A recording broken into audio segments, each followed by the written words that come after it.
Harper Audio presents A Pattern of Lies by Charles Todd. Performed by Rosalyn Landor.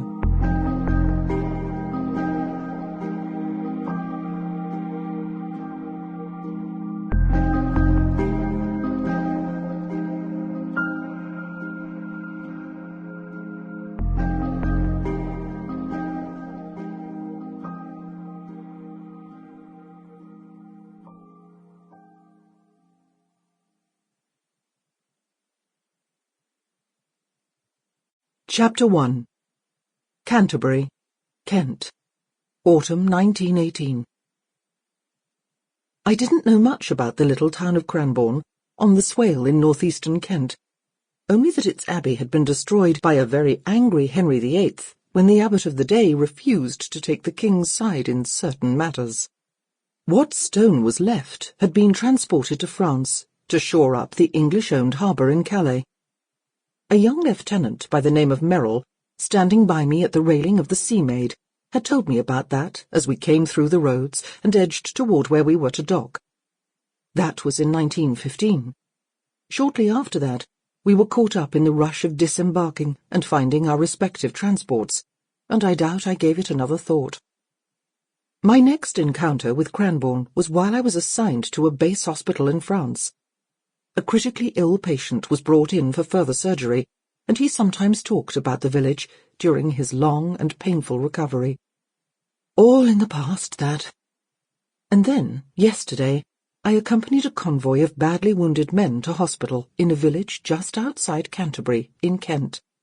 The hospital specialised in internal wounds, and it was a shorter journey to go directly there than to travel all the way to London first, and then arrange transport all the way back. They'd made the crossing from France safely, every one of my patients, even though Matron had been worried about the gravest cases. All the same, I was relieved to find a line of ambulances waiting for us in Dover, and again when the train pulled into Canterbury's railway station. Soon after that, we had every man in a cot with a minimum of fuss. Most of them were too exhausted to speak, but they knew they were in England, and their smiles were enough. Home. Alive, and on the way to recovery. I hoped it was true. Then I saw Lieutenant Harriman, the most seriously wounded, weakly giving me a thumbs up, and I thought, yes, they'll be all right now. By 3 in the morning, we'd coaxed them to swallow a little thin broth, before wearily seeking our own beds, leaving the night staff in charge at last. Late the next morning, I said goodbye to the men, and to the nurses who had come over with me. They were needed in France, but I had earned a few days of leave. One of the doctors kindly ran me back into Canterbury to await my train to London. I was happily counting the minutes before I could call my parents in Somerset and tell them when to expect me in Victoria Station, when I discovered that my train was delayed. 3 hours, the station master informed me, although from his gloomy expression I didn't hold out much hope of reaching London until midnight at the earliest.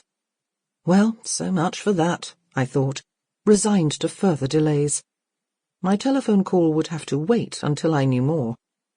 Rather than sit in the busy, noisy railway station, I decided to walk for a bit. It was a fine day, and I'd always enjoyed Canterbury.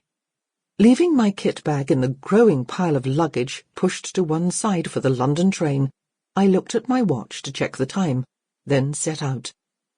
A handsome town, with its bustling markets and its famous cathedral, the one always associated with the tomb of the Black Prince and the martyrdom of Thomas a Becket, Canterbury had much to offer.